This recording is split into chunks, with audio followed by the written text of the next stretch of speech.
सत श्री अकाल दोस्तों, welcome to Doorstep Education Point. Hope all are doing good. So दोस्तों, अज की अपनी जी क्लास है क्लास नंबर 12 है, जिथे आप पंजाबी पैडागोजी एंड ग्रामर के कुछ क्वेश्चनों डिस्कस करांगे जिहड़े कि तुहाडे रीड के प्रीवियस ईयर के विचों लए गए ने, जिहड़े भी प्रश्न होणगे। सो आप इन्हां चंगी तरह डिस्कस करांगे। सो दोस्तों, सैशन नूं शुरू करन तो पहला तुसीं छेती छेती इस वीडियो नूं लाइक कर दो तो दोस्तों आपदे दोस्तां नाल भी शेयर कर दो। तो जेकर तुसीं अपने इस चैनल नूं सबसक्राइब नहीं किया है तो प्लीज़ इन्हूं सबसक्राइब कर लिओ जी, ते आउण वालियां वीडियोज़ नूं मिस ना करन लई बैल आइकन भी प्रेस कर लियो। सो दोस्तों, शुरू करते हैं अज के पहले प्रश्न तो इस सैशन की PDF नूं डाउनलोड करने लई तुसीं की कर सकते हो भी जिहड़ा अपना टैलीग्राम चैनल है जिसका नाम है डोरस्टेप एजुकेशन पॉइंट, उन्होंने ज्वाइन कर सकते हो। तो दोस्तों, अज अपने पहले प्रश्न तो शुरू करते हैं भी मुलांकन की लोड़ इसलिए जरूरी है क्योंकि भी जिहड़ा भी मुलांकन किया जाता ना विद्यार्थियों का भी वो क्यों किया जाता भी जरूरी है, क्योंकि भाषा के उद्देश्यों की प्राप्ति के पद्धर जानने लई भी भाषा के उद्देश्यों की प्राप्ति के पद्धर जानने लई मतलब यह कि जिन्ना कि तुसीं बच्चों नूं पढ़ा दिता है भी उहदा लैवल की है, भी बच्चे किन्ना क सीख चुके हैं भी उहदे लैवल का कह सकते हैं जी उद्देश्यों की प्राप्ति का पद्धर जानने लई भी किन्ना क लैवल जिहड़ा बच्चे है जी अचीव कर चुके हैं, इसलिए जरूरी है। या फिर ऑप्शन नंबर बी विद्यार्थी की सिक्ख्या घाट जानने लई, या फिर विद्यार्थी की शख्सियत जानने लई, या फिर भाषा उद्देश्य विद्यार्थी की सिक्ख्या घाट और उसकी शख्सियत जानने लई। सो दोस्तों, ऑप्शन नंबर ए आप वेख लिया सी, बी सही हो सकता है भी विद्यार्थी की सिक्ख्या घाट जानने लई भी बच्चे ने ओदियां कह सकते हैं वीकनेस किहड़े पासे है बच्चे की, जे मान के चलो भी उसकी ग्रामर वीक है या फिर उन्होंने बोलने च कित्थे समस्या आ रही है ये वेखण लई, या फिर विद्यार्थी की शख्सियत जिहड़ी है भी उहदा जिहड़ा व्यक्तिगत है उसकी परसनैलिटी जानने लई भी इन्हां दे विचों भी दसो भी विच option is right for what भी मुलांकन की लोड़ भी मुलांकन की लोड़ क्यों जरूरी है। आपां नूं ईवैल्यूएशन वगैरह जदों करते हैं आपां या फिर जदों भी असैसमेंट वगैरह करते हैं क्यों करते हैं, क्योंकि जिहड़ा ऑप्शन नंबर डी है जो तुसीं option number A B C नूं वेखोगे so option number A B C का जिहड़ा निचोड़ है जिवें कि कह सकते हो भी इहदा सारा प्लस है जी, इनू सारा एडिशन करके ऑप्शन नंबर डी दे विच ऐड किया होया। सो ऑप्शन नंबर डी ही तुहाडा सही जवाब है।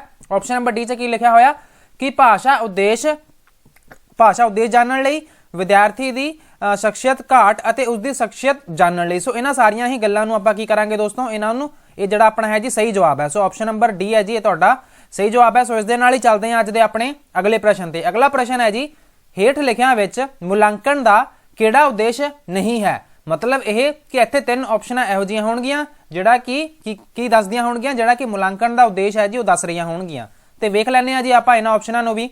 विद्यार्थी की शख्सियत बारे जानना, पाठक्रम विच सारियां सिੱਖਿਅਕ क्रियावां की जांच करना, पाठक्रम नाल संबंधित उपलब्धियां की जांच करना, या फिर बच्चे नूं अगली श्रेणी विच दाखला देना। सो दोस्तों दसो विच option is right. Comment box दे विच तुसीं लाइव चैट तां चल ही रही होनी आ भी जिन्हां नूं प्रश्न नहीं भी आउंदा हुंदा ना तुसीं भी कोशिश करिया करो कि भावें तुहाडा जिहड़ा जवाब है जो गलत ही हो रहा होवे तुसीं एटलीस्ट कमेंट करके दस्सिया तां करो, जिवें कि फेर ही तुहानूं पता लगेगा ना। जिवें कि हुण समझ लो तुहाडा एक हिसाब दा मॉक टेस्ट है तो डेली आपदे आप नूं एनालाइज करो कि मेरे डेली दे मार्क्स है जी वध भी रहे कि नहीं वध रहे, ठीक है भी।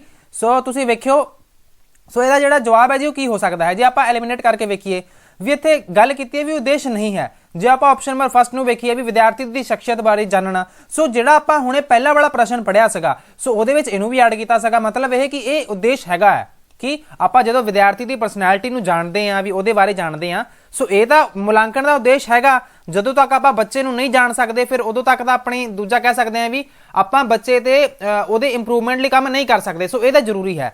जे आपां गल करिए ऑप्शन नंबर बी दी भी पाठक्रम विच सारियां सिੱਖਿਅਕ क्रियावां की जांच करना भी किहड़ियां तुसीं क्रियावां यूज कर रहे हो भी जिहड़ियां भी सिੱਖਿਅਕ क्रियावां की जांच करना भी जिहड़ी भी लर्निंग प्रोसैस उत्थे चल रही है टीचिंग लर्निंग प्रोसैस जिहड़ा भी चलिया जा रहा करिकुलम दे विचों सो ओहदी जांच करना। सो ये गल भी बहुत जरूरी है, ठीक है भी। सो ये ऑप्शन तो आपां नूं सही लग रहा, मतलब ये कि उद्देश्य हैगा ये इत्थे इन्हां ने पुछिया नहीं है। ते ऑप्शन नंबर 3 दे विच दस्सिया होया भी पाठक्रम नाल संबंधित उपलब्धियां की जांच करना। सो पाठक्रम दे नाल जिन्नियां भी उपलब्धियां कीतियां जा रही ने स्टूडेंट वालों टीचर वालों भी उपलब्धियां जिवें कीतियां जा सकदियां, जिवें टीचर सीगा भी उन्हें कहा कि मैं बच्चों नूं इन्ना पढ़ा दिता सो मैं जिन्ना पढ़ाया कि बच्चे नूं समझ लग्या कि नहीं लग्या, जे बच्चे नूं समझ लग्या तो टीचर लिए भी उपलब्धि है। सो ये उपलब्धियां की जांच करना सो ये भी सही है। जे आपां गल करिए उद्देश्य नहीं है सो अगली श्रेणी दे विच बच्चे नूं दाखला दिवाउणा ये की है जी ये तुहाडे मुलांकन दा कह सकते हैं जो उद्देश्य नहीं हुंदा। सो ऑप्शन नंबर डी की है जी ये तुहाडा सही जवाब है भी अगली श्रेणी दे विच दाखला देना ये अपना उद्देश्य है जी नहीं हुंदा। So option number D is the right answer. So चलते हैं अज दे अपने अगले प्रश्न ते। हेठ लिखियां विचों मुलांकन प्रक्रिया का किहड़ा प्रमुख उद्देश्य नहीं है, ਵੀ ਇਹਨਾਂ ਜਿਹੜੇ ਵੀ ਹੈਗੇ ਆ ਸਟੇਟਮੈਂਟ ਇਹਨਾਂ ਨੂੰ ਪੜੋ ਤੇ ਵੇਖੋ ਵੀ ਮੁਲਾਂਕਣ ਪ੍ਰਕਿਰਿਆ ਦਾ ਪ੍ਰੋਸੈਸ ਦੇ ਵਿੱਚ ਜਿਹੜੀ ਵੀ ਆਪਣੀ ਇਵੈਲੂਏਸ਼ਨ ਅਸੈਸਮੈਂਟ ਵਗੈਰਾ ਜੋ ਕੁਝ ਵੀ ਆਪਾਂ ਕਰਾਂਗੇ। ਆਪਸ਼ਨ ਨੰਬਰ ਫਸਟ ਦੇ ਵਿੱਚ ਦੱਸਿਆ ਹੋਇਆ ਵਿਅਕਤੀਗਤ ਰੂਪ ਵਿੱਚ ਵਿਦਿਆਰਥੀਆਂ ਨੂੰ ਨਿਰਦੇਸ਼ਿਤ ਕਰਨਾ। मतलब यह कि एज आप इंडिविजुअलाइज्ड जो कुछ भी आप प्रोग्राम जो चलाते होंगे ना भी कल्ले कल्ले बच्चे ते जिहड़े भी हैगे अपने जिहड़े मैथड है जी जिवें कि जे किसी स्टूडेंट नूं गल नहीं समझ आ रही तो आप कदे कदा ये भी मैथड यूज़ करते होंगे कि ये हो सकता है व्यक्तिगत रूप विच विद्यार्थियों नूं निर्देशित करना भी कल्ले कल्ले स्टूडेंट नूं विद्यार्थी दे कम्मां दी प्रीख्या लैनी, विद्यार्थी दा सर्वपक्षी विकास करना या फिर विद्यार्थी दे निजी पारिवारिक जीवन नूं सुधारना। सो इत्थे गल किहदी पूछी जा रही है इवैल्यूएशन जो प्रोसैस है जी ਇਹਦਾ प्रमुख उद्देश्य भी प्राइमरी ऑब्जेक्टिव है जी नहीं है। मतलब यह कि इत्थे 3 ऑब्जेक्टिव होणगे। सो आपां सारे नालों पहलां गल कर लैंदे भी किहड़े-किहड़े ऑब्जेक्टिव हैगे आ। जे आपां गल करिए व्यक्तिगत रूप विच भी आपां व्यक्तिगत रूप विच विद्यार्थी नूं निर्देशित करना भी इंस्ट्रक्शन देणियां किहड़े रूप विच इंडिविजुअलाइज्ड जिवें कि हुंदा ना इंडिविजुअल रूप दे विच बच्चे नूं की करांगे आपां इंस्ट्रक्शन देवांगे। सो ये ऑप्शन तां सही है जी कि यह प्रमुख उद्देश्य हैगा वा। जे आपां गल करिए ऑप्शन नंबर बी दी कि विद्यार्थी दे ਕੰਮਾਂ ਦੀ ਪ੍ਰੀਖਿਆ ਲੈਣੀ। ਸੋ ਇਹ ਵੀ ਬਹੁਤ ਵਧੀਆ ਗੱਲ ਹੈ ਨਾ ਜੀ ਜੇ ਆਪਾਂ ਵਿਦਿਆਰਥੀ ਨੇ ਕਿੰਨਾ ਕਾ ਕੰਮ ਕਰ ਲਿਆ ਵੀ ਆਪਾਂ ਜੇ ਉਹਦੀ ਪ੍ਰੀਖਿਆ ਲੈ ਰਹੇ ਹਾਂ ਤਾਂ ਇਹ ਵੀ ਵਧੀਆ ਗੱਲ ਹੈ। ਜੇ ਆਪਾਂ ਗੱਲ ਕਰੀਏ ਆਪਸ਼ਨ ਨੰਬਰ ਸੀ ਦੀ ਕਿ ਵਿਦਿਆਰਥੀ ਦਾ ਸਰਵਪੱਖੀ ਵਿਕਾਸ ਕਰਨਾ। ਸਰਵਪੱਖੀ ਕੀ ਹੁੰਦਾ ਜੀ ਕਿ ਓਵਰਆਲ ਜਿਹੜਾ ਡਿਵੈਲਪਮੈਂਟ ਹੈ ਜੀ ਆਲ ਰਾਊਂਡ ਡਿਵੈਲਪਮੈਂਟ ਆਫ ਦਾ ਸਟੂਡੈਂਟ ਵੀ ਆਪਾਂ ਜੇ ਇਹ ਕਰਨਾ ਚਾਹ ਰਹੇ ਹਾਂ ਸੋ ਇਹ ਵੀ ਵਧੀਆ ਗੱਲ ਹੈ। ਮਤਲਬ ਇਹ ਕਿ ਇਹ ਵੀ ਇਵੈਲੂਏਸ਼ਨ ਦਾ ਇੱਕ ਪਾਰਟ ਹੈ, ਇਹਦਾ ਇੱਕ ਪ੍ਰਾਇਮਰੀ कह सकते हैं जी उद्देश्य है। सो पहलियां 3 ऑप्शनां तो सीधियां निकल गई भी ये तो सही जवाब है किहदे परस्पैक्टिव तो कि प्रमुख उद्देश्य हैगे आ। जे आपां गल करिए भी विद्यार्थी दे निजी पारिवारिक जीवन नूं सुधारना भी ये हुण टीचर दा थोड़ी काम है जी। जिहड़े भी आपां स्कूल दे विच कोई भी प्रोग्राम चला रहे हैं इवैल्यूएशन कर रहे हैं सो अपना ये उद्देश्य तो नहीं जिवें कि तुसीं भी टीचर हो भी तुसीं क्लास दे विच जे बच्चे नूं पढ़ा रहे हो तुहाडा ये उद्देश्य तो नहीं हैगा भी जिहड़ी भी परसनल कह सकते हैं जी प्रॉब्लम्स आ रही बच्चे नूं तुसीं उहनूं सुधारन की कोशिश करोगे। सो ऑप्शन नंबर डी है जी तुहाडा सही जवाब है। सो हुण चलदे हां अज दे अपने अगले प्रश्न ते अगले प्रश्न नूं वेख लैंदे हां।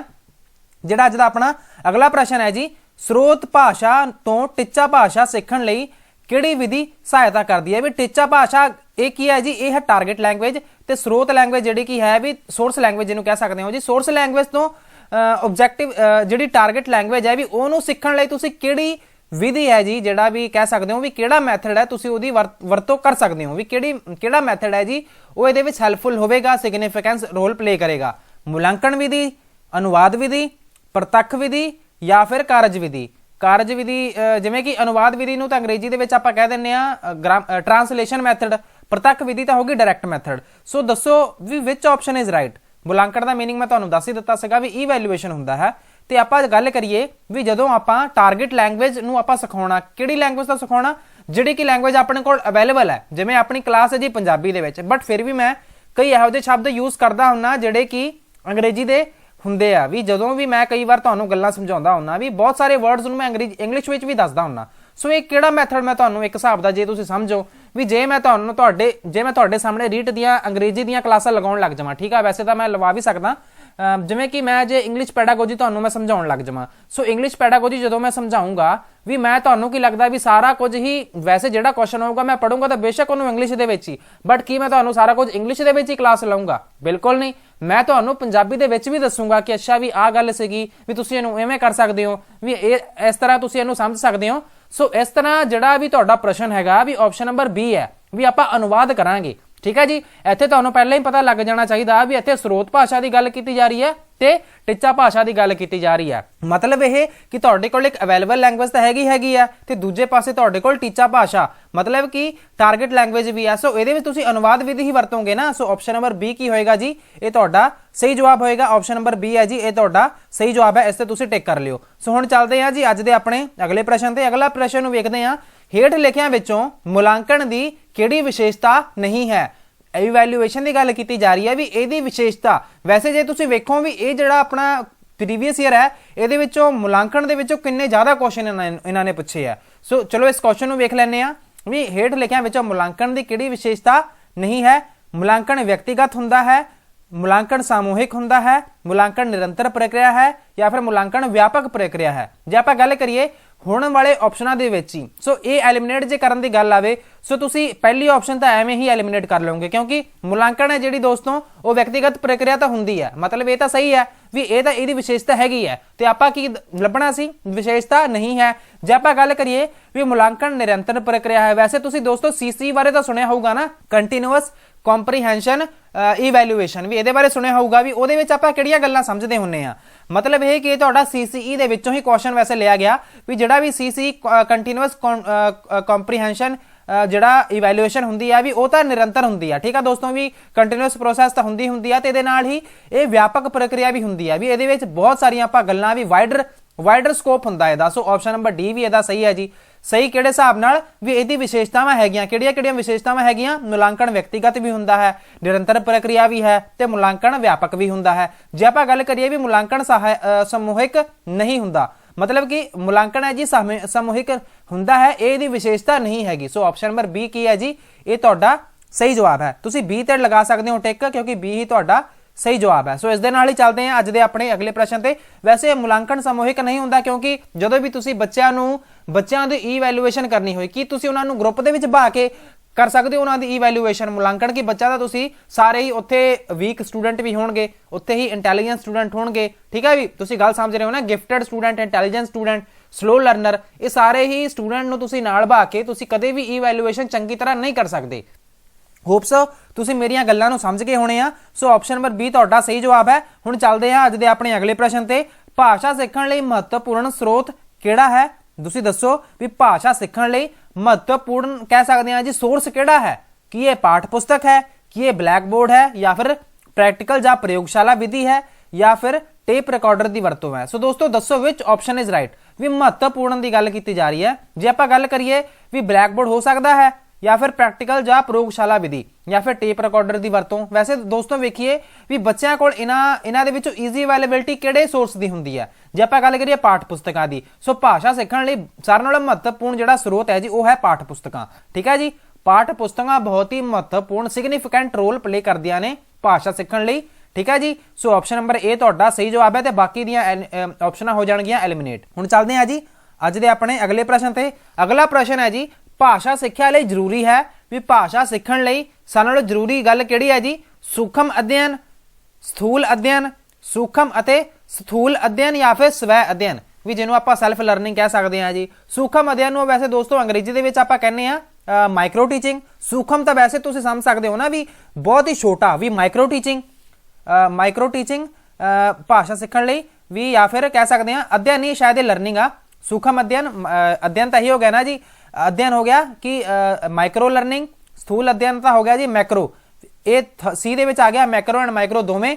ਸੋ ਇਹਦੇ ਵਿੱਚ ਜਿਹੜਾ ਸਹੀ ਜਵਾਬ ਹੈ ਜੀ ਉਹ ਕੀ ਹੋ ਸਕਦਾ ਹੈ? ਸੋ ਇੱਥੇ ਜਿਹੜਾ ਸਹੀ ਜਵਾਬ ਹੈ ਵੀ ਜਿਹੜਾ ਬੱਚਾ ਪੜ੍ਹੇਗਾ, ਅਧਿਐਨ ਕਰੇਗਾ, ਸੋ ਇਹਦੇ ਵਿੱਚ ਜਿਹੜਾ ਸੂਖਮ ਤੇ ਸਥੂਲ ਦੋਵੇਂ, ਮਾਈਕਰੋ ਤੇ ਮਾਈਕਰੋ ਜਿਹੜਾ ਕਹਿ ਸਕਦੇ ਹਾਂ ਜੀ ਰੀਡਿੰਗ ਹੈ, ਜਿਹੜਾ ਵੀ ਪੜ੍ਹ ਰਿਹਾ ਬੱਚਾ, ਸੋ ਇਹੀ ਉਹਦੇ ਲਈ ਸਾਰਿਆਂ ਨਾਲੋਂ ਜ਼ਰੂਰੀ ਹੈ ਵੀ ਭਾਸ਼ਾ ਸਿੱਖਣ ਲਈ ਮੈਕਰੋ ਐਂਡ ਮਾਈਕਰੋ ਦੋਵੇਂ ਹੀ। So option number C is the right answer. ਚੱਲਦੇ ਹਾਂ ਜੀ ਅਗਲੇ ਪ੍ਰਸ਼ਨ ਤੇ।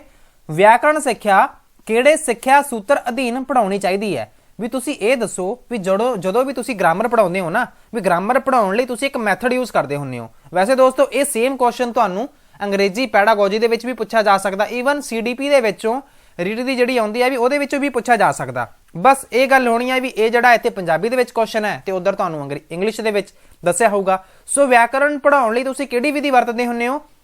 ਆਗਮਨ ਤੋਂ ਨਿਗਮਨ, ਪੂਰਨ ਤੋਂ ਅੰਸ਼, ਅਨਿਸ਼ਚਿਤ ਤੋਂ ਨਿਸ਼ਚਿਤ, ਜਾਂ ਫਿਰ ਅੰਸ਼ ਤੋਂ ਪੂਰਨ।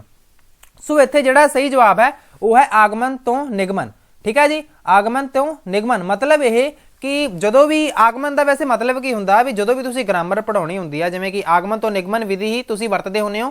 ਆਗਮਨ ਵਿਧੀ ਵੈਸੇ ਦੋਸਤੋ ਹੁੰਦੀ ਕਿਹੜੀ ਹੈ? ਜੇ ਆਪਾਂ ਗੱਲ ਕਰੀਏ ਆਗਮਨ ਵਿਧੀ ਦੇ ਵਿੱਚ ਨਾ, ਆਪਾਂ ਜਦੋਂ ਵੀ ਕੋਈ ਚੀਜ਼ ਪੜਾਉਣੀ ਆ ਵੀ ਸਾਰਿਆਂ ਨਾਲੋਂ ਪਹਿਲਾਂ ਬੱਚਿਆਂ ਨੂੰ ਆਪਾਂ ਉਦਾਹਰਨਾਂ ਦੱਸਾਂਗੇ। ਉਦਾਹਰਨਾਂ ਦੱਸਣ ਤੋਂ ਬਾਅਦ ਵੀ ਤੁਸੀਂ ਕੀ ਕਰ ਸਕਦੇ ਹੋ ਵੀ ਉਦਾਹਰਨਾਂ ਜਦੋਂ ਉਹਨਾਂ ਨੂੰ ਤੁਸੀਂ ਦੱਸਦੇ ਹੋ, ਉਦਾਹਰਨਾਂ ਦੱਸਣ ਤੋਂ ਬਾਅਦ ਤੁਸੀਂ ਕਹਿ ਸਕਦੇ ਹੋ ਵੀ ਰੂਲ ਦੱਸੋਗੇ। ਜੇ ਆਪਾਂ ਗੱਲ ਕਰੀਏ ਨਿਗਮਨ ਵਿਧੀ ਦੀ, ਨਿਗਮਨ ਵਿਧੀ ਦੇ ਵਿੱਚ ਇਹਦਾ ਪੁੱਠਾ ਹੁੰਦਾ ਵੀ ਪਹਿਲਾਂ ਤੁਸੀਂ ਰੂਲ ਦੱਸਦੇ ਹੋ, ਉਸ ਤੋਂ ਬਾਅਦ ਜਿਹੜੀਆਂ ਉਦਾਹਰਨਾਂ ਹੁੰਦੀਆਂ ਨੇ ਜੀ ਉਹ ਤੁਸੀਂ ਦੱਸਦੇ ਹੁੰਦੇ ਹੋ। ਸੋ ਆਗਮਨ ਤੋਂ ਨਿਗਮਨ ਵੀ ਆਪਾਂ ਇਹਦੇ ਵੱਲ ਜਾਂਦੇ ਹੁੰਦੇ ਆ। ਦੂਜੇ ਸ਼ਬਦਾਂ ਵਿੱਚ ਜੇ ਇੱਥੇ ਇਕੱਲਾ ਆਗਮਨ ਲਿਖਿਆ ਹੁੰਦਾ ਤੁਸੀਂ ਆਗਮਨ ਤੇ ਹੀ ਟਿਕ ਲਗਾ ਸਕਦੇ ਸੀ। Option number A is the right answer. ਚੱਲਦੇ ਹਾਂ ਜੀ ਅਗਲੇ ਪ੍ਰਸ਼ਨ ਤੇ। ਅਜੋਕੇ ਸਮੇਂ ਵਿੱਚ ਭਾਸ਼ਾ ਸਿੱਖਣ ਲਈ ਕਿਹੜੀ ਵਿਧੀ ਅਪਣਾਈ ਨਹੀਂ ਜਾਂਦੀ। ਵੀ ਅੱਜ ਕੱਲ੍ਹ ਦੇ ਟਾਈਮ ਦੇ ਵਿੱਚ ਭਾਸ਼ਾ ਸਿੱਖਣ ਲਈ ਕਿਹੜੀ ਵਿਧੀ ਦੀ ਵਰਤੋਂ ਹੈ ਜੋ ਨਹੀਂ ਕੀਤੀ ਜਾਂਦੀ। ਕਲਾਸਰੂਮ ਅਧਿਆਪਨ, ਸਮੂਹਿਕ ਅਧਿਆਪਨ, ਕਲਾਸਰੂਮ ਅਤੇ ਸਮੂਹਿਕ ਅਧਿਆਪਨ ਜਾਂ ਫਿਰ ਕੁਦਰਤੀ ਵਾਤਾਵਰਣ ਅਧਿਆਪਨ। ਵੀ ਅੱਜ ਕੱਲ੍ਹ ਦੇ ਟਾਈਮ ਦੇ ਵਿੱਚ ਤੁਸੀਂ ਆਪ ਹੀ ਦੱਸੋ ਵੀ ਕਿਹੜੀ ਵਿਧੀ ਹੈ ਜੀ ਉਹ ਲੈਂਗੁਏਜ ਸਿੱਖਣ ਲਈ ਨਹੀਂ ਵਰਤੀ ਜਾਂਦੀ। ਵੀ ਤੁਹਾਨੂੰ ਸਾਰਿਆਂ ਨੂੰ ਪਤਾ ਵੀ ਕਲਾਸਰੂਮ ਵਿਧੀ ਦਾ ਵੀ ਵਰਤੀ ਜਾਂਦੀ ਹੈ ਅੱਜ ਕੱਲ੍ਹ। ਆਪਾਂ ਆਪਸ਼ਨ ਨੰਬਰ B ਦੀ ਗੱਲ ਕਰੀਏ ਵੀ ਸਮੂਹਿਕ ਅਧਿਆਪਨ ਵੀ ਅੱਜ ਕੱਲ੍ਹ ਕਾਫੀ ਯੂਜ਼ ਕੀਤਾ ਜਾਂਦਾ। ਸੋ ਆਪਸ਼ਨ ਨੰਬਰ C ਦੇ ਵਿੱਚ ਤਾਂ ਦੋਵੇਂ ਹੀ ਆ ਗਏ। ਸੋ ਇਹ ਤਾਂ ਗੱਲ ਸਹੀ ਹੈ। ਜੇ ਆਪਾਂ ਗੱਲ ਕਰੀਏ ਵੀ ਕਿਹੜੀ ਵਿਧੀ ਅਪਣਾਈ ਨਹੀਂ ਜਾਂਦੀ, ਸੋ ਨੈਚੁਰਲ ਇਨਵਾਇਰਨਮੈਂਟ ਜਿਹੜਾ ਮੈਥਡ ਹੁੰਦਾ, ਜਿਵੇਂ ਕਿ ਜਿਹੜੇ ਲੈਂਗੁਏਜ ਸਿੱਖਣ ਲਈ ਜਿਹੜਾ ਵੀ ਤੁਸੀਂ ਨੈਚੁਰਲ ਇਨਵਾਇਰਨਮੈਂਟ ਤੁਸੀਂ ਮਿਲਿਆ ਹੁੰਦਾ ਮਦਰ ਟੰਗ ਸਿੱਖਣ ਲਈ, ਵੀ ਜਿਹੜਾ ਮਾਹੌਲ ਤੁਹਾਨੂੰ ਮਿਲਿਆ ਹੁੰਦਾ, ਵੀ ਭਾਸ਼ਾ ਸਿੱਖਣ ਲਈ ਜਿਹੜੀ ਇਹ ਵਿਧੀ ਹੈ ਜੀ ਉਹ ਅਪਣਾਈ ਨਹੀਂ ਜਾਂਦੀ। ਠੀਕ ਹੈ ਜੀ, ਕੁਦਰਤੀ ਵਾਤਾਵਰਣ ਅਧਿਆਪਨ ਹੈ ਜੀ, ਇਹ ਨਹੀਂ ਅਪਣਾਇਆ ਜਾਂਦਾ। ਸੋ ਆਪਸ਼ਨ ਨੰਬਰ D ਕੀ ਹੈ ਜੀ, ਇਹ ਤੁਹਾਡਾ ਸਹੀ ਜਵਾਬ ਹੈ। ਚੱਲਦੇ ਹਾਂ ਅੱਜ ਦੇ ਆਪਣੇ ਅਗਲੇ ਪ੍ਰਸ਼ਨ ਤੇ। ਭਾਸ਼ਾ ਸਿੱਖਣ ਵਿੱਚ ਵੀ ਭਾਸ਼ਾ ਵਿੱਚ ਨਾਵਲ ਸਿੱਖਿਆ ਦੇ ਕੀ ਉਦੇਸ਼ ਹਨ। ਵੀ ਭਾਸ਼ਾ ਵਿੱਚ ਲੈਂਗੁਏਜ ਦੇ ਵਿੱਚ ਜਿਹੜੀ ਕਿ ਨਾਵਲ ਟੀਚਿੰਗ ਹੈ, ਵੀ ਇਹਦਾ ਆਬਜੈਕਟਿਵ ਕੀ ਹੈ। ਕੇਵਲ ਸਾਹਿਤਕ ਜਾਣਕਾਰੀ, ਕੇਵਲ ਲਿਟਰੇਚਰ ਦਾ ਗਿਆਨ ਦੇਣਾ, ਇਨਫੋਰਮੇਸ਼ਨ ਦੇਣੀ, ਜਾਂ ਫਿਰ ਆਪਸ਼ਨ ਨੰਬਰ B ਕੇਵਲ ਕਥਾ ਵਸਤੂ ਤੋਂ ਜਾਣੂ ਕਰਾਉਣਾ, ਜਾਂ ਫਿਰ ਆਪਸ਼ਨ ਨੰਬਰ C ਕੇਵਲ ਪਾਤਰਾਂ ਬਾਰੇ ਦੱਸਣਾ ਜਿਹੜੇ ਕਿ ਕਰੈਕਟਰਸ ਹੁੰਦੇ ਆ ਜੀ, ਠੀਕ ਹੈ ਜੀ, ਉਹਨਾਂ ਬਾਰੇ ਦੱਸਣਾ, ਜਾਂ ਫਿਰ ਸਾਹਿਤਕ ਜਾਣਕਾਰੀ, ਕਥਾ ਵਸਤੂ ਅਤੇ ਪਾਤਰਾਂ ਬਾਰੇ ਦੱਸਣਾ। ਸੋ ਇੱਥੇ ਜਿਹੜਾ ਸਹੀ ਜਵਾਬ ਹੈ ਜੀ ਉਹ ਕੀ ਹੋ ਸਕਦਾ ਹੈ। ਸੋ ਦੋਸਤੋ ਜੇਕਰ ਤੁਸੀਂ ਵੇਖੋ ਵੀ ਜਿਹੜੀਆਂ ਪਹਿਲੀਆਂ 3 ਆਪਸ਼ਨਾਂ ਨੇ ਉਹ ਤੁਹਾਨੂੰ ਲਾਸਟ ਵਾਲੀ ਆਪਸ਼ਨ ਦੇ ਵਿੱਚ ਹੀ ਵੇਖਣ ਨੂੰ ਮਿਲੇਗਾ ਵੀ ਸਾਹਿਤਕ ਜਾਣਕਾਰੀ ਦੇਣਾ, ਕਥਾ ਵਸਤੂ ਅਤੇ ਪਾਤਰਾਂ ਬਾਰੇ ਦੱਸਣਾ। ਸੋ ਇਹ ਬਿਲਕੁਲ ਹੀ ਸਹੀ ਜਵਾਬ ਹੈ ਵੀ ਕੇਵਲ ਪਾਤਰਾਂ ਬਾਰੇ ਤੁਸੀਂ ਨਹੀਂ ਦੱਸੋਗੇ, ਕੇਵਲ ਸਾਹਿਤਕ ਜਾਣਕਾਰੀ ਵੀ ਨਹੀਂ ਦੇਵੋਗੇ ਤੇ ਕੇਵਲ ਕਥਾ ਵਸਤੂ ਤੋਂ ਵੀ ਜਾਣੂ ਨਹੀਂ ਕਰਵਾਉਣਾ। ਸੋ ਤੁਸੀਂ ਆਪਸ਼ਨ ਨੰਬਰ ਜਿਹੜਾ D ਹੈ ਜੀ ਇਹ ਤੁਹਾਡਾ ਸਹੀ ਜਵਾਬ ਹੈ। ਸੋ ਇਸ ਦੇ ਨਾਲ ਹੀ ਚੱਲਦੇ ਹਾਂ ਅੱਜ ਦੇ ਆਪਣੇ ਅਗਲੇ ਪ੍ਰਸ਼ਨ ਤੇ। ਜਿਹੜਾ ਅਗਲਾ ਪ੍ਰਸ਼ਨ ਹੈ, ਵੈਸੇ ਤਾਂ ਮੈਂ ਤੁਹਾਨੂੰ ਕੁਐਸਚਨ ਪਹਿਲਾਂ ਪੁੱਛਿਆ ਵੀ ਹੋਇਆ ਸੀਗਾ ਵੀ ਪਹਿਲੀ ਜਮਾਤ ਦੇ ਬੱਚੇ ਨੂੰ ਪੰਜਾਬੀ ਭਾਸ਼ਾ ਦੇ ਅਧਿਆਪਨ ਲਈ ਕਿਹੜੀ ਵਿਧੀ ਯੋਗ ਹੈ। ਬਿਆਨੀਆ ਤਕਨੀਕ, ਦ੍ਰਿਸ਼ਟਾਂਤ ਤਕਨੀਕ, ਲੈਕਚਰਰ ਤਕਨੀਕ ਜਾਂ ਫਿਰ ਪ੍ਰਸ਼ਨੋਤਰੀ ਤਕਨੀਕ। ਸੋ ਦੋਸਤੋ ਇੱਥੇ ਜਿਹੜਾ ਸਹੀ ਜਵਾਬ ਹੈ ਉਹ ਹੈ ਦ੍ਰਿਸ਼ਟਾਂਤ ਤਕਨੀਕ। ਜਿਹੜਾ ਦ੍ਰਿਸ਼ਟਾਂਤ ਤਕਨੀਕ ਹੈ ਜੀ ਇਹ ਹੈ ਇਲਸਟ੍ਰੇਸ਼ਨ ਮੈਥਡ। ਇਲਸਟ੍ਰੇਸ਼ਨ ਮੈਥਡ ਦੇ ਵਿੱਚ ਤੁਸੀਂ ਬੱਚਿਆਂ ਨੂੰ ਕੋਈ ਚੀਜ਼ ਵਿਖਾ ਕੇ, ਉਦਾਹਰਨਾਂ ਦੇ ਕੇ ਤੁਸੀਂ ਜਦੋਂ ਵੀ ਉਹਨਾਂ ਨੂੰ ਕੋਈ ਗੱਲ ਸਮਝਾਉਂਦੇ ਹੋ, ਸੋ ਉਦੋਂ ਜਿਹੜਾ ਵੀ ਬੱਚਾ ਹੋਊਗਾ ਪਹਿਲੀ ਕਲਾਸ ਦਾ, ਵੀ ਉਹਨੂੰ ਚੰਗੀ ਤਰ੍ਹਾਂ ਗੱਲ ਹੈ ਜੀ ਉਹ ਸਮਝ ਲੱਗੇਗੀ। ਸੋ ਬੱਚਾ ਛੋਟਾ ਹੈ ਜੀ, ਤੁਸੀਂ ਐਕਸਪਲੇਨੇਸ਼ਨ ਮੈਥਡ ਨਹੀਂ ਵਰਤੋਂ ਕਰ ਸਕਦੇ। ਲੈਕਚਰਰ ਜਿਹੜੀ ਟੈਕਨੀਕ ਹੁੰਦੀ ਹੈ ਵੀ ਉਹ ਤੁਹਾਨੂੰ ਵੈਸੇ ਪਤਾ, ਜਿਹੜੀ ਲੈਕਚਰਰ ਤਕਨੀਕ ਹੈ ਵੀ ਇਹ ਆਮ ਤੌਰ ਤੇ ਆਪਾਂ ਜਦੋਂ ਵੀ ਡੋਮੀਨੇਟ ਜਿਹਾ ਕਰਦੇ ਹੁੰਦੇ ਆ ਵੀ ਟੀਚਰ ਆਪਦੇ ਹਿਸਾਬ ਨਾਲ ਪੜ੍ਹਾ ਜਾਂਦਾ। ਸੋ ਪਹਿਲੀ ਜਮਾਤ ਦੇ ਬੱਚਿਆਂ ਨੂੰ ਇਹ ਵੀ ਨਹੀਂ ਠੀਕ। ਜੇ ਆਪਾਂ ਗੱਲ ਕਰੀਏ ਆਪਸ਼ਨ ਨੰਬਰ D ਦੀ, ਵੀ ਪ੍ਰਸ਼ਨੋਤਰੀ ਤਕਨੀਕ ਵੀ ਬੱਚਿਆਂ ਨੂੰ ਉਹ ਸਹੀ ਨਹੀਂ ਰਹੂਗੀ। ਸੋ ਆਪਸ਼ਨ ਨੰਬਰ B ਹੈ ਜੀ ਇਹ ਤੁਹਾਡਾ ਸਹੀ ਜਵਾਬ ਹੈ। ਹੁਣ ਚੱਲਦੇ ਹਾਂ ਅਗਲੇ ਪ੍ਰਸ਼ਨ ਤੇ। ਪੰਜਾਬੀ ਭਾਸ਼ਾ ਦੇ ਅਧਿਆਪਨ ਸਮੇਂ ਭਾਸ਼ਾ ਨੂੰ ਕੇਵਲ ਕੀ ਨਹੀਂ ਮੰਨਣਾ ਚਾਹੀਦਾ। ਵੀ ਕੀ ਨਹੀਂ ਮੰਨਣਾ ਚਾਹੀਦਾ ਤੁਸੀਂ ਦੱਸੋ। ਵਿਆਕਰਣ ਨੂੰ ਸਮਝਣ ਦਾ ਮਾਧਿਅਮ ਹੈ, ਭਾਸ਼ਾ ਦੇ ਨਿਯਮਾਂ ਦੀ ਜਾਣਕਾਰੀ ਹੋਵੇ, ਮਨੋਰੰਜਨ ਦਾ ਸਾਧਨ ਹੈ, ਭਾਸ਼ਾ ਲਈ ਸ਼ੁੱਧਤਾ ਜ਼ਰੂਰੀ ਹੈ। ਸੋ ਦੋਸਤੋ ਇੱਥੇ ਜਿਹੜਾ ਸਹੀ ਜਵਾਬ ਹੈ ਜੀ ਵਿਆਕਰਣ ਨੂੰ ਸਮਝਣ ਦਾ ਮਾਧਿਅਮ ਤਾਂ ਹੈਗਾ ਜੀ, ਬਿਲਕੁਲ ਹੈਗਾ। ਭਾਸ਼ਾ ਦੇ ਨਿਯਮਾਂ ਦੀ ਜਾਣਕਾਰੀ ਵੀ ਹੋਣੀ ਚਾਹੀਦੀ ਹੈ ਜੀ ਅਧਿਆਪਨ ਸਮੇਂ।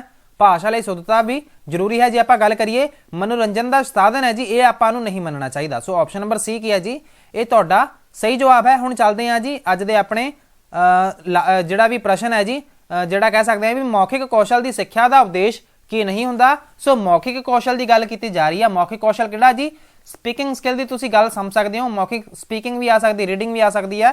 ਸੋ ਇਹਦੇ ਵਿੱਚ ਤੁਸੀਂ ਦੱਸੋ ਵੀ ਵਿਦਿਆਰਥੀਆਂ ਨੂੰ ਸਫਲ ਬੁਲਾਰੇ ਬਣਾਉਣਾ, ਵਿਦਿਆਰਥੀਆਂ ਵਿੱਚ ਭਾਸ਼ਣ ਕਲਾ ਪੈਦਾ ਕਰਨਾ, ਵਿਦਿਆਰਥੀਆਂ ਨੂੰ ਸਰਲ ਸਪਸ਼ਟ ਵਿਚਾਰਾਂ ਵਾਲਾ ਬਣਾਉਣਾ, ਜਾਂ ਫਿਰ ਵਿਦਿਆਰਥੀਆਂ ਨੂੰ ਕੇਵਲ ਨੇਤਾ ਬਣਾਉਣਾ। ਸੋ ਦੋਸਤੋ ਇੱਥੇ ਕੀ ਪੁੱਛਿਆ ਜਾ ਰਿਹਾ ਵੀ ਉਦੇਸ਼ ਨਹੀਂ ਹੈ। ਨਹੀਂ ਹੈ ਦਾ ਮਤਲਬ ਇੱਥੇ 3 ਆਪਸ਼ਨਾਂ ਤਾਂ ਇਹੋ ਜਿਹੀਆਂ ਹੋਣਗੀਆਂ ਜਿਹੜੀਆਂ ਕਿ ਮੌਖਿਕ ਕੌਸ਼ਲ ਪ੍ਰਮੋਟ ਕਰਨੀਆਂ ਹੋਣਗੀਆਂ।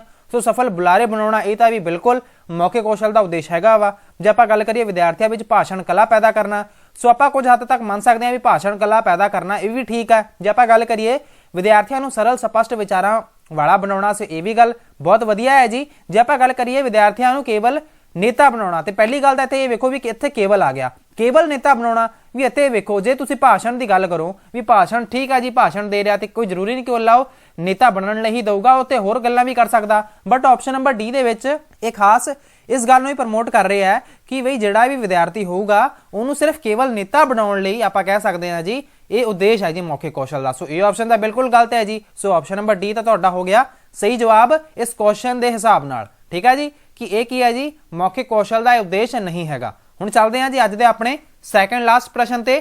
ਬੱਚੇ ਨੂੰ ਪੜ੍ਹਨ ਕੌਸ਼ਲ ਦੀ ਸਿੱਖਿਆ ਲਈ ਕਿਹੜਾ ਢੁਕਵਾਂ ਯਤਨ ਕੀਤਾ ਜਾਂਦਾ ਹੈ। ਇਹ ਬੱਚੇ ਨੂੰ ਪੜ੍ਹਨ ਕੌਸ਼ਲ ਦੀ ਸਿੱਖਿਆ ਲਈ ਕਿਹੜਾ ਜਿਹੜਾ ਢੁਕਵਾਂ ਯਤਨ ਹੈ ਜੀ ਉਹ ਕੀਤਾ ਜਾਂਦਾ ਹੈ, ਖੇਡਣ ਲਈ ਕਿਹਾ ਜਾਂਦਾ ਹੈ। ਆਪਸ਼ਨ ਨੰਬਰ ਬੀ ਦੇ ਵਿੱਚ ਦੱਸਿਆ ਜਾ ਰਿਹਾ ਸ਼ਬਦਾਂ ਦੀਆਂ ਧੁਨੀਆਂ ਦਾ ਗਿਆਨ ਦਿੱਤਾ ਜਾਂਦਾ ਹੈ। ਆਪਸ਼ਨ ਨੰਬਰ ਸੀ ਗੀਤ ਸੁਣਨ ਲਈ ਕਿਹਾ ਜਾਂਦਾ ਹੈ, ਜਾਂ ਫਿਰ ਆਪਸ਼ਨ ਨੰਬਰ ਡੀ ਦੂਰਦਰਸ਼ਨ ਵੇਖਣ ਲਈ ਕਿਹਾ ਜਾਂਦਾ ਹੈ। ਸੋ ਆਪਸ਼ਨ ਨੰਬਰ ਕਿਹੜਾ ਸਹੀ ਹੋ ਸਕਦਾ ਹੈ ਜੀ? ਸੋ ਇੱਥੇ ਪੜਨ ਕੌਸ਼ਲ ਦੀ ਗੱਲ ਕੀਤੀ ਜਾ ਰਹੀ ਹੈ ਵੀ ਪੜਨ ਕੌਸ਼ਲ ਦੇ ਵਿੱਚ ਖੇਡਣ ਦਾ ਕੀ ਕੰਮ ਹੈ ਜੀ। ਸੋ ਆਪਸ਼ਨ ਨੰਬਰ ਏ ਤਾਂ ਵੈਸੇ ਗਲਤ ਹੋ ਗਿਆ ਤੇ ਗੱਲ ਇੱਥੇ ਪੜਨ ਦੀ ਕੀਤੀ ਜਾ ਰਹੀ ਹੈ, ਬਟ ਆਪਸ਼ਨ ਨੰਬਰ ਸੀ ਦੇ ਵਿੱਚ ਤਾਂ ਸੁਣਨ ਦੀ ਗੱਲ ਕੀਤੀ ਜਾ ਰਹੀ ਹੈ। ਸੋ ਪੜਨਾ ਤੇ ਸੁਣਨਾ ਕਿੰਨਾ ਜ਼ਿਆਦਾ ਫਰਕ ਹੈ ਜੀ। ਸੋ ਆਪਸ਼ਨ ਨੰਬਰ ਸੀ ਤਾਂ ਗਲਤ ਹੋ ਗਿਆ। ਜੇ ਆਪਾਂ ਗੱਲ ਕਰੀਏ ਦੂਰਦਰਸ਼ਨ ਵੇਖਣ ਲਈ ਕਿਹਾ ਜਾਂਦਾ ਹੈ, ਸੋ ਇੱਥੇ ਦੂਰਦਰਸ਼ਨ ਵੇਖਣ ਨਾਲ ਬੱਚਾ ਕਿਵੇਂ ਪੜ ਸਕਦਾ ਹੈ? ਸੋ ਆਪਸ਼ਨ ਨੰਬਰ ਡੀ ਤਾਂ ਗਲਤ ਹੋ ਗਿਆ ਜੀ।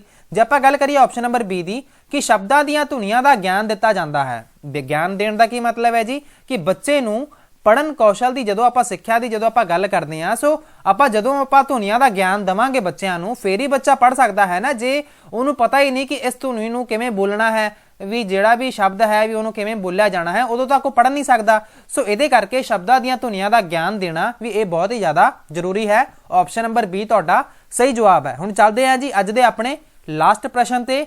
ਇਹ ਲਾਸਟ ਜਿਹੜਾ ਪ੍ਰਸ਼ਨ ਹੈ ਜੀ ਹੇਠ ਲਿਖਿਆਂ ਵਿੱਚੋਂ ਲੇਖਣ ਕੌਸ਼ਲ ਦੀ ਸਿੱਖਿਆ ਵਿਧੀ ਕਿਹੜੀ ਨਹੀਂ ਹੈ? ਆਪਸ਼ਨ ਦੱਸੋ ਵੀ ਵਰਣਮਾਲਾ ਵਿਧੀ, ਅੱਖਰਯੁਕਤ ਵਿਧੀ, ਸ਼ਬਦ ਵਿਧੀ ਜਾਂ ਫਿਰ ਆਦਰਸ਼ ਪਾਠ ਵਿਧੀ। ਦੋਸਤੋ ਦੱਸੋ ਵੀ ਵਿਚ ਆਪਸ਼ਨ ਇਜ਼ ਰਾਈਟ।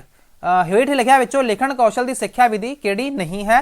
ਸੋ ਇੱਥੇ ਵਰਣਮਾਲਾ ਵਿਧੀ ਤਾਂ ਜੀ ਬਿਲਕੁਲ ਤੁਸੀਂ ਲਿਖਣ ਕੌਸ਼ਲ ਲਈ ਤੁਸੀਂ ਵਿਧੀ ਹੈ ਜੀ ਇਹ ਵਰਤਦੇ ਹੁੰਦੇ ਹੋ, ਅੱਖਰਯੁਕਤ ਵਿਧੀ ਵੀ ਵਰਤਦੇ ਹੁੰਦੇ ਹੋ ਲਿਖਣ ਲਈ, ਸ਼ਬਦ ਵਿਧੀ ਵੀ ਤੁਸੀਂ ਯੂਜ਼ ਕਰਦੇ ਹੁੰਦੇ ਹੋ। ਬਟ ਜੇ ਆਪਾਂ ਗੱਲ ਕਰੀਏ ਆਦਰਸ਼ ਪਾਠ ਵਿਧੀ ਵੀ ਇੱਕ ਮੈਨੂੰ ਲੱਗਦਾ ਇਹ ਲੈਸਨ ਪਲੈਨਿੰਗ ਵਿਧੀ ਹੁੰਦੀ ਹੈ ਕਿ ਜਿਹੜੀ ਕਿ ਪੜਾਉਣ ਲਈ ਵਰਤੀ ਜਾਂਦੀ ਹੁੰਦੀ ਹੈ, ਨਾ ਕਿ ਲਿਖਣ ਲਈ। ਸੋ ਆਪਸ਼ਨ ਨੰਬਰ ਡੀ ਕੀ ਹੈ ਜੀ? ਇਹ ਤੁਹਾਡਾ ਸਹੀ ਜਵਾਬ ਹੈ। ਸੋ ਇਸ ਨੋਟ ਦੇ ਨਾਲ ਹੀ ਇਸ ਪ੍ਰਸ਼ਨ ਦੇ ਨਾਲ ਹੀ ਆਪਾਂ ਇਸ ਸੈਸ਼ਨ ਨੂੰ ਕਰਦੇ ਹਾਂ ਖਤਮ।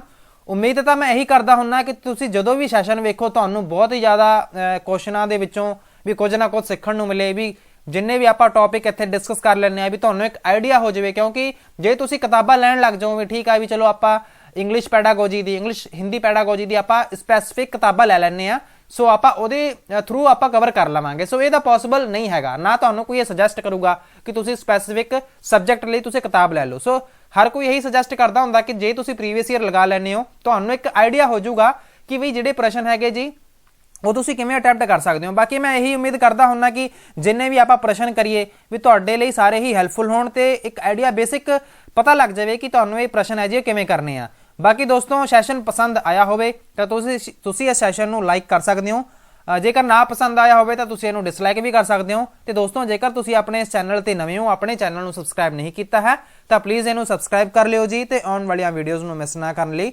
ਤੁਸੀਂ ਬੈਲ ਆਈਕਨ ਹੈ ਜੀ ਉਹ ਵੀ ਪ੍ਰੈਸ ਕਰ ਸਕਦੇ ਹੋ। ਤੇ ਦੋਸਤੋ ਸੈਸ਼ਨ ਦੀ PDF ਨੂੰ ਡਾਊਨਲੋਡ ਕਰਨ ਲਈ ਜਿਹੜਾ ਆਪਣਾ ਟੈਲੀਗ੍ਰਾਮ ਚੈਨਲ ਹੈ ਉਹਦਾ ਨਾਮ ਹੈ ਜੀ ਡੋਰਸਟੈਪ ਐਜੂਕੇਸ਼ਨ ਪੁਆਇੰਟ, ਉਹਨੂੰ ਵੀ ਜੁਆਇਨ ਕਰ ਸਕਦੇ ਹੋ। ਸੋ ਇਸ ਸੈਸ਼ਨ ਨੂੰ ਹੁਣ ਕਰਦੇ ਹਾਂ ਜੀ ਖਤਮ। Thank you so much for watching. God bless you all.